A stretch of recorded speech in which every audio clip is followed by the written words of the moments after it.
Where do they go, those smoke rings I blow each night? I'm Johnny Weiser, and when I'm not serenading my co-host Oscar Houseman, I'm presenting Professionally Cannabis. Thank you for that, Johnny. Oscar, who are we interviewing today? Today we're interviewing Andrew Grieve. I say we, but it's just me this time. Tell me about Andrew. Andrew's the CEO of Zenabis Global. They're a pretty big deal, right? A real big deal, one of the largest LPs coming out of Canada. Right on. And Andrew himself is a very interesting character. A big financial background, military background as well. But listeners, you'll hear what I mean.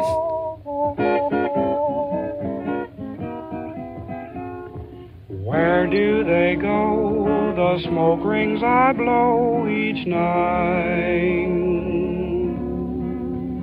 Oh, what do they do, those circles of blue and white? Our guest today is Andrew Grieve, CEO of Zenabis Global. With a background in investment banking, beginning his career at Macquarie Group before founding Agentis Capital Partners 10 years ago, he's risen to become the CEO of a Canadian licensed producer, while at the same time maintaining a role as an officer in the Canadian Army. Welcome to the show, Andrew. Thank you very much for having me. So, to kick us off and to give our guests more of an understanding about what brought you to the cannabis industry, how did you find yourself connected with this plant professionally? I found myself connected with Zenabis first through Bevo. The Bevo business formed Zenabis as a result of the amalgamation of Bevo and Sun Farm. It was owned by the Bene family. They're a Dutch family from the Fraser Valley in the lower mainland of British Columbia in Canada. And one of my business partners, Rob Van Bell, he's also Dutch. His family has had a 30-year relationship with the Bene family. When the Bene family and when Bevo were approached about potentially entering the cannabis business, they called Rob, and we went and spoke to them about the opportunity and discussed the extent they were inclined to pursue entry into cannabis. So it sounds like you were led to the plant by the business opportunity. Could you talk to us about how you found your way into investment banking and what draws you to that lifestyle and how that compares perhaps to the cannabis profession and industry afterwards? Yes. When I was in university, I also had joined the Canadian Army, and I was in the reserves, and I completed courses in the summer. I completed my qualifications up to a certain level, but I didn't actually have any commercial experience, and I didn't actually have a plan. Essentially, I said that if I wasn't able to secure a great job, then I said I would go back to the Army, likely full-time. Oh, wow. I actually only applied for a few jobs, and one of them was at Macquarie in investment banking. At first, given you work 80 hours a week or 100 hours a week, I didn't like the work. But over the first 8 months or so, I began to adjust to the hours, and I came to love the pace, and I came to love the challenge. As an individual who at the time was only 23, I was working on transactions that were hundreds of millions of dollars in value and then billions of dollars in value. And I was responsible for analysis. I was responsible for providing my commercial perspective. It was an amazing opportunity to work at the highest levels of business. Because how old were you when you started Agentis Capital then? You must have still been very young. I was 25. What happened is I left Macquarie, and the first thing that I did with Agentis is I took over as the interim chief financial officer for a company called Green Meadows Foods. It was a distressed cheese manufacturing facility in Iowa. It was an incredibly large facility, but it had been built during the credit crisis, and the individual who had led that project, he actually didn't have sufficient capital at the time. He ran into the credit crisis, and as a result, all lending dried up. And when I went to start working with the facility, we had tens of millions of dollars of unsecured creditors, and we were losing money. And so I worked at the plant, secured additional capital, and ran a sell-side process and sold the plant despite it losing money and being incomplete to Agripure, the largest Canadian cooperative. Was that the beginning of you going into being more of an operating entrepreneur rather than a financialist? It was the first thing where I actually spent time at a facility working with a management team and working on problems beyond simply building a model and projecting a forecast into the future. That was the first time I actually went in on the ground and worked with a management team on site for months on operational issues, on financing issues, and then also on selling the business simultaneously. So I think there's an interesting journey there, because you've gone to now being the management team, or the representation of the pinnacle of it, CEO. How big is the Zenabis team, and how long did it take you to get the leadership capabilities? The Zenabis team is more than 650 people now. When our management circular came out for the amalgamation of Bevo and Sun Farm to create Zenabis, the team between Bevo and Sun Farm was less than 400 people. That was in November. We now have 650 people. So the ramp up has been amazing. From a leadership standpoint, in order to get to the point where I have the capacity to lead this team, that actually is a result of everything that I've done. And that includes my experience in the military as a battery commander, for example, where I have a battery of 4 howitzers and 2 mortars, and between 60 and 100 people are in a reserve battery. And therefore, I have extensive training in a wide variety of components of leadership, from organizational design to decision-making and uncertainty. All of these things are really important when it comes to leading and managing a business. Absolutely. And interesting, I would say, is the military background specifically, especially for an industry like cannabis, which has probably a reputation quite at odds with that. Do you think you're unique amongst cannabis CEOs with that military background? Do you think it gives you a unique advantage in the market? First, you mentioned that you think it contrasts with how people perceive cannabis. Do you mean because of the product or because of the current state of the industry? Yes, I'd say the current state of the industry is that many of the early pioneers come from they're more likely to have been illicit operators than entrusted with armed troops, let's say. It's a very different perspective. I agree with that. I think that it does provide a unique advantage. We're working very hard to professionalize, or not to professionalize our business, but to have a professional business from the outset. And our values are excellence, compliance, responsibility, and delivery of stakeholder value. Those values are really important to me. And those are values that I've brought over from the military, and those are values that I share with the rest of the management team. When one of your values is excellence and responsibility, a requirement of that is discipline. You need to have a team of people that are able to follow direction and complete things in a manner where their actions are consistent, where they follow direction and they really work to their utmost. And we have that team. There are a number of individuals from the military who are members of our management team. And I believe that we help in pushing that culture through the organization. But we also are able to build that culture quickly because we have an approach to hiring that's based on objective testing. And as a result, we're very likely to end up with individuals who their personality profile is consistent with those values. If I know that I have a team of people who all have very high conscientiousness scores, then I know that when I say we value excellence and things must be performed to the highest possible standard, that they're going to understand that vision and they're going to buy into those values. Interesting. And are you measuring conscientiousness with a perhaps objective psychometric test, Yes. something of that nature? Yes. So we measure 13 attributes when we test people, and we actually have a personality profile for each role within the organization.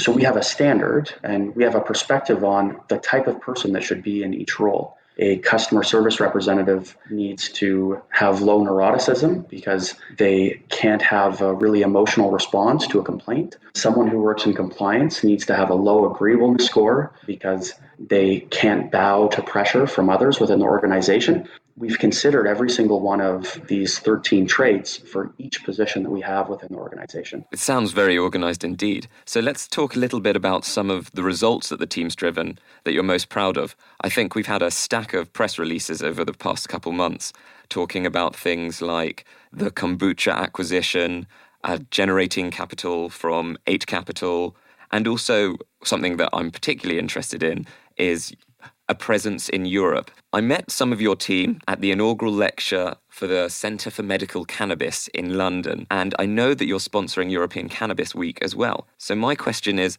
what will Zenabis be doing in Europe going forward? Zenabis has very ambitious plans for Europe, and the first component of that is having a facility in Malta from which we'll be able to ship to the rest of Europe. And in addition, having facilities in Canada that have met the standards required to ship to Europe. This is a very high priority for us. And one of the interesting things, having a high quality standard is a necessity for shipping to Europe, but we would fundamentally be pursuing these standards even if there wasn't the requirement to meet these standards to ship to Europe. Our approach to business is consistent with EU GMP, even if it's not actually being framed in the EU GMP language. Our approach as a business is always consistent with the highest possible standards. So we intend to be shipping to Europe. We intend to be shipping through our facility in Malta, and we intend to be doing it as quickly as possible. That's great to hear.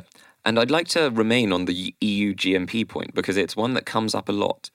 I think we've got about 7 licensed producers who've reached EU GMP accreditation. What do you think is the hardest part about reaching that standard? That's an interesting question. I don't know what challenges others face. From our perspective, it's really simply going through the process. I wouldn't say that there's a challenge because EU GMP is consistent with our perspective and our approach. Our framework and our approach to the business, because it's consistent with the highest possible quality standards, and it's not something where we need to move to EU GMP and it's something different from what we would be doing anyways. It's simply ensuring that the process validation approach that we're taking is consistent with EU GMP and is tracked in a manner that allows us to meet that EU GMP certification. Well, I feel like that's slightly resemblant of when you ask in an interview what's your greatest weakness and someone replies that they care too much. Well, I don't like humble brags. I'm not sure if you use the term humble brag. I'm familiar with it. I was going to say, would you like to see that approach standardized within a Canadian context as well?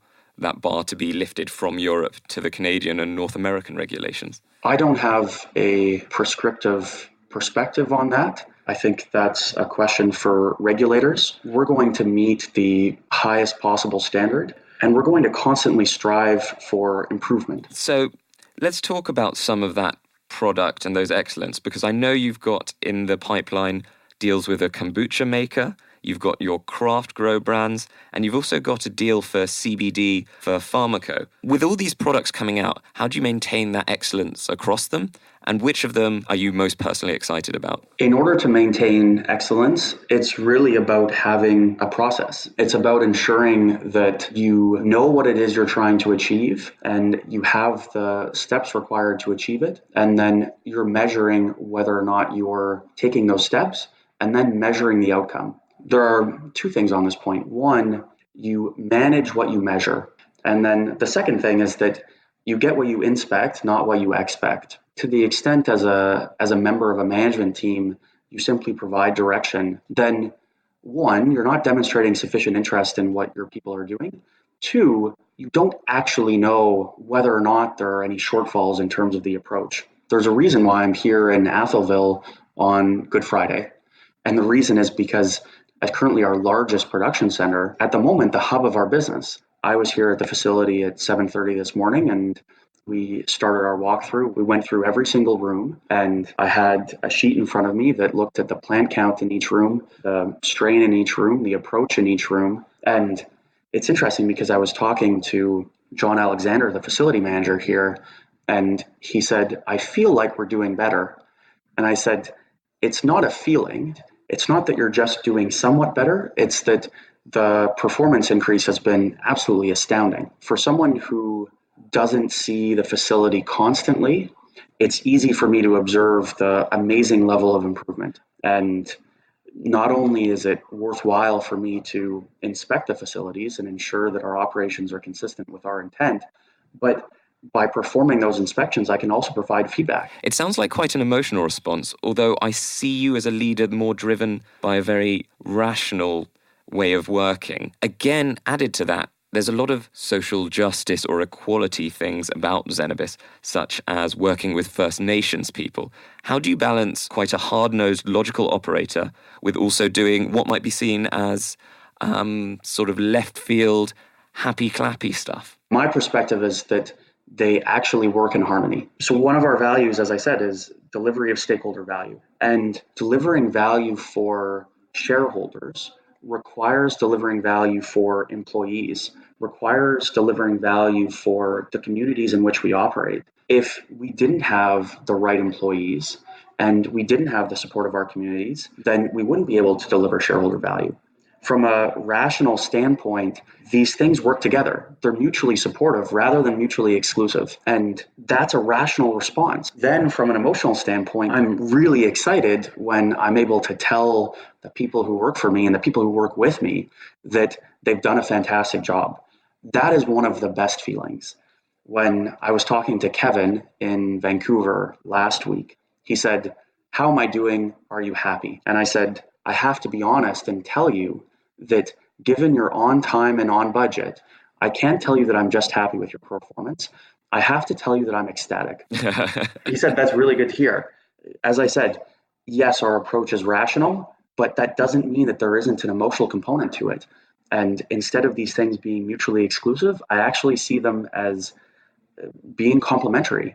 If people understand that you're passionate about what you're doing and they know that you're trying to make everything work properly, then if you have a high standard, when you tell them they've succeeded, it feels so much better than if someone has a low standard and says, "Oh yeah, things were fine." If the standard is incredibly high and you tell someone that they've been successful, the feeling should be one of elation rather than just a feeling of adequacy. Those are some incredible words. Elation, fantastic, ecstatic. You probably have many drivers of those feelings in your work, providing medicines to patients, providing values to shareholders, or providing employee feedback. What makes you feel most fantastic? That is a very challenging question. The times when I feel great about what we're doing, one, when I come to the facility and I observe the improvement, I talk to our staff about the improvement. I tell them how I feel about their work. I feel great then. When I meet a customer who has had a fantastic experience with our product, I feel great about that. When I sat and had dinner with the chief of the Listigouche First Nation, and he and his wife said that the difference in dealing with Zenabis versus others was that we treated them with respect and as partners, and they expressed their gratitude for that. That felt amazing. And when I've spoken to the founders of the business who are key shareholders, and they look at what they're achieving and they say, "We're confident in the plan and we recognize how we're going to deliver amazing value to our shareholders as well as to our remaining stakeholders," I feel fantastic about that. I don't know that which one of those feels the best, but I can tell you that those are things that feel really great. I can imagine, and they're probably quite different, so I can see why you'd want to hang on to all three. So we're on a show called Professionally Cannabis, and we actually haven't talked too much about the plant. So I was wondering if you could give our listeners perhaps a walkthrough of your product line and maybe what's exciting or anything in the pipeline that you might be able to tease or even release. I'm trying to think whether or not disclosing any additional strains is selective disclosure and therefore disclosure of material non-public information. I don't believe that it is. So what I will say is that I'm very happy with the fact that we have additional strains coming to market. Death Bubba, for example, citrique. I was just looking at rows of citrique plants. I'm very happy with the launch of our Blazery product line. I believe that having a brand that's focused on high THC product is important to us, and having a vision for that brand and having an approach to that brand strategy is important. I'm incredibly excited to have oil products coming out. Not as much oil droppers, but sublingual sprays and gel caps I am very excited about. And this is one of those situations where I really agree with the approach taken by Health Canada, because gel caps and the sublingual sprays, you have a known controlled dose. And I think it's so important, whether you are an experienced user of cannabis or a new user of cannabis, that you have the ability to know the dose that you're taking and control the dose yourself. I think that's a far superior product to the oil dropper product. And so I actually agree with Health Canada's approach of removing the oil dropper product in the future and instead having all products that have a known controlled dose.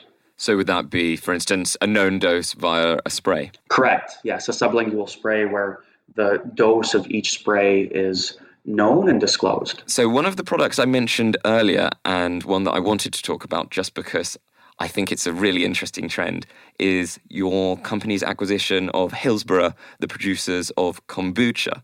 Now, kombucha, for our listeners in Europe, where it's slightly less popular, is a fermented tea drink. How do you see that marrying with cannabis? And is there a sort of wellness overlap where you see a consumer demand that wants both cannabis and wellness in the form of fermented teas? Absolutely. We believe that there are a lot of cannabis consumers in Canada and elsewhere who are health and wellness focused individuals, and in particular, natural health and wellness focused individuals. Therefore, we believe that these are actually fantastic products to put together. But when we acquired that business, there was value beyond simply the THC and CBD component of the business. That was a business that already had strong revenue, already had strong earnings, but was a regional distributor of their product. They only distributed in Alberta. Fantastic tasting product, consistent with natural health and wellness, a product that we believe people will want to have infused with cannabis. We were also able to take that product and achieve national distribution essentially immediately. And because it's a great tasting product, we don't believe we simply own a great product that we can add THC and CBD to. We simply own a great product with a fantastic management team. And we look forward to having a bottling line in one of our licensed facilities where we're adding THC and CBD to our kombucha product. Great. And so you mentioned there that it was the management team that drew you. When you're looking to make acquisitions, and let's imagine that there's one on the table now, how do you do your due diligence? What do you look for in the team, in the business plan, and in the market? It's interesting because one of the things that occurred when I first took on this role is people asked whether or not it would be worthwhile, given the number of opportunities we see from an M&A standpoint, to have a spreadsheet that indicated all the things that matter to us and to move to a numerical objective approach. And it's interesting because I talked about how we generally take a systematic approach to everything. But in this case, I said no. And the reason I said no is because as soon as you do that from an M&A standpoint, you limit the approach you're taking to a business. And rather than looking at every single business from a first principle standpoint, you're trying to fit the business characteristics into these predefined attributes. If you look at a business holistically, you can't fit everything into these predefined attributes. And so there could be a business where the management team isn't the management team we want, but the technology is exactly what we want. Or there could be a business where what we really want is it's more like an acqui-hire, where we're acquiring a team and we're bringing a team on with the right incentivization to work with us because those are the people we need. If you move to a systematic approach to M&A where you always have the same criteria and the same attributes, then you miss the ability to use that first principles approach. And so this is one of the very few cases where I rejected a systematic approach and said, you must do this using first principles every single time. Interesting. And so what are those first principles? Well, I would say that first principles is not a list of principles. First principles is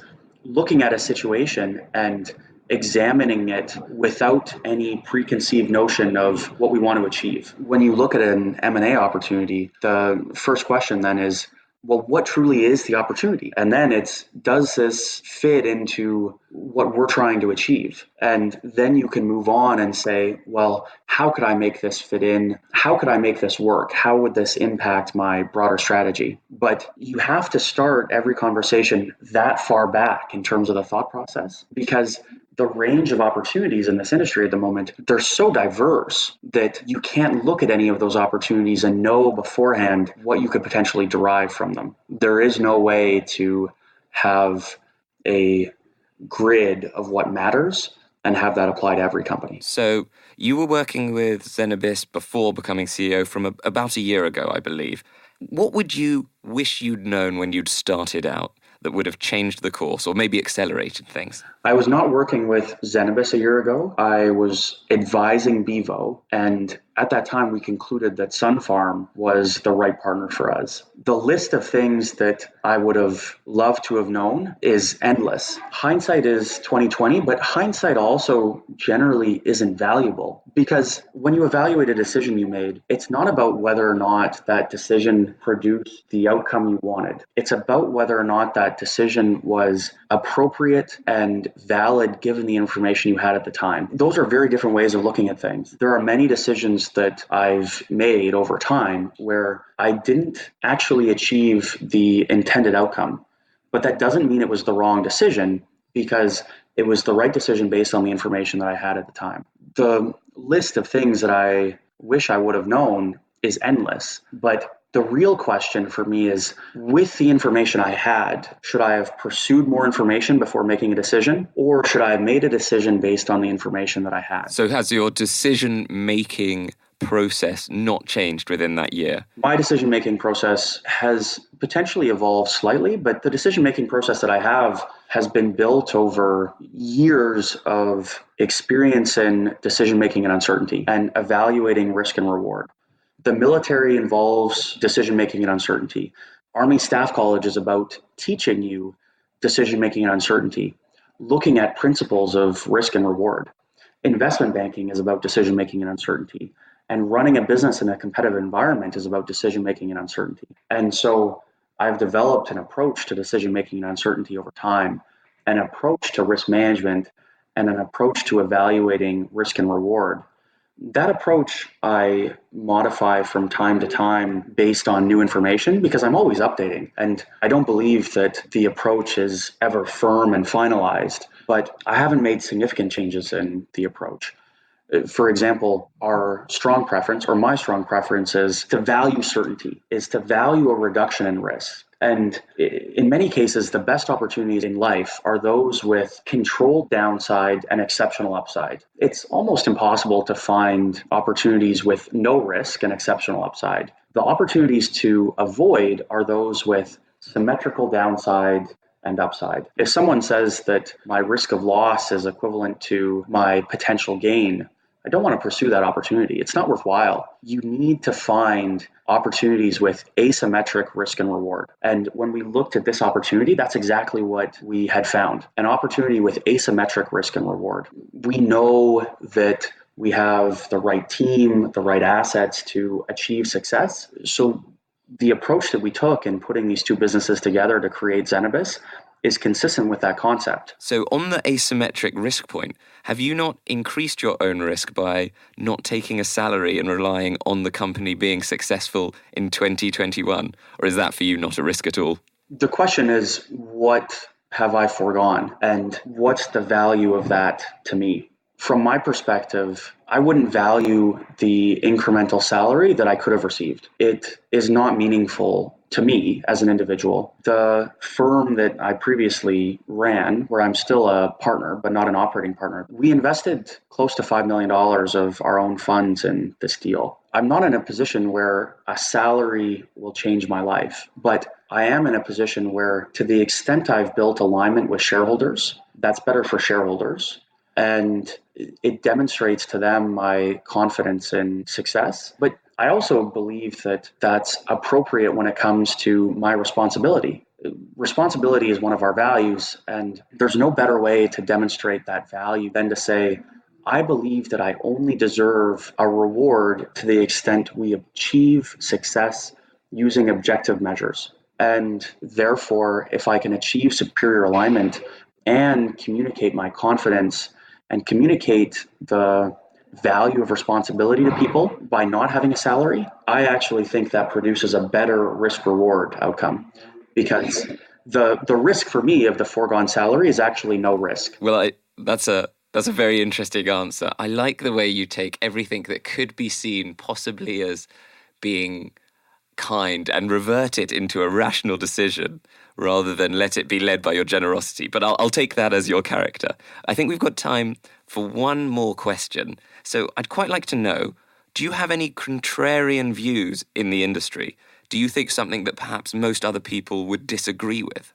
One thing that may be a contrarian perspective, perhaps relative to what some believe, is what will happen with regards to consolidation and scale. I believe that our provincial counterparties will move to have fewer and fewer suppliers. And therefore, when I look out at the landscape of a significant number of licensed producers, I don't actually see that significant number of licensed producers selling to the provincial authorities.